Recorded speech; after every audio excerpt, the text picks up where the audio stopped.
Ernest Rawlins came to Greenville in 1947 from Danville, Virginia after being in the military.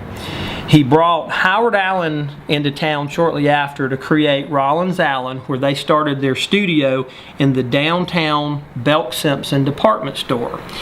Shortly after Howard Allen retired and the studio went back to Ernest Rawlins, they moved the studio to the Belk Simpson store at the Haywood Mall, where I joined the team. I got to work with Ernest and Peggy Crocker. Peggy Crocker was Ernest Rawlins' artist. Ernest would do the portrait. Peggy would go in and do the cleanup and the retouching and the enhancing. Peggy Crocker was Ernest Rawlins' version of Photoshop before Photoshop and computers were ever invented. That was one of the successes of Ernest Rawlins Photography, is he always had an artist on hand who could go in and cover up the blemishes and take care of the dark circles and brighten up everybody's eyes and thin them down and make them look good before Photoshop ever got here. Now, in 1997, Ernest Rawlins hit its 50th year of business in Greenville. We put together a little board back to the early days of Ernest and Mr. Allen, and even when they opened another studio in Easley, South Carolina, Rawlins McLean. And Miss Jan Pruitt, Miss Junior, is now, well, this was her junior picture. Jay Haas Sr., the golfer, that's his wife. But just a variety of things, starting where Ernest started, pricing, and where he's come to today. And just one of the milestones we crossed, and I think we were at Belk at the Haywood Mall at that time. And now I want to move you on and show you some other things that we still have that date back to 1947. What you're looking at now is one of the many lenses on the first camera that Ernest Rawlins had, dating back to 1947. We've actually had two of these in the studio. They're 8x10 studio portrait cameras.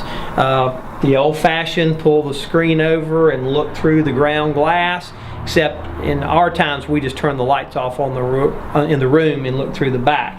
But we've had two of these in the studio's history, and up until probably digital came out, we were still shooting 5x7 black and white sheet film on all of our publicity sittings, because once again, Ernest could go into that 5x7 negative and do retouching to clean everybody up before Photoshop. That was his thing. If Peggy wasn't doing it on the prints, he was doing it on the negatives. And this is just one of the many things still in the studio since 1947. Now I want to take you and show you, I guess, my most prized treasure of this whole company. And it dates all the way back to 1947. Let's go. Here we are, my most favorite part of the studio. Negatives dating back to 1947. Ernest Rawlins kept great records on all of his images. We've maintained about 90% of our files. We have books. If you were a client of ours, I've got a book with your name, the date you were here, and a number. And the number ties back to a box with negatives. Then I can reach in and pull out a file, and here I have the 5x7 negative that came off the camera I showed you earlier. I even have the 8x10 proof that was made, and I have the order and where they added the color to the bridal portrait.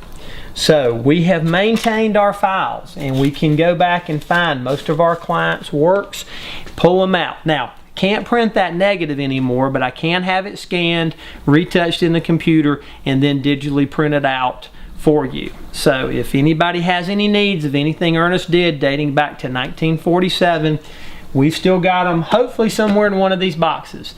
Just give us a call. We can start looking for it for you. If you have any other questions, go to our website, drop by our studio.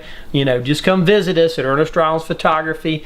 Been in Greenville since 1947. We still have one of the largest studios and negative files of anybody in the upstate. Thank you.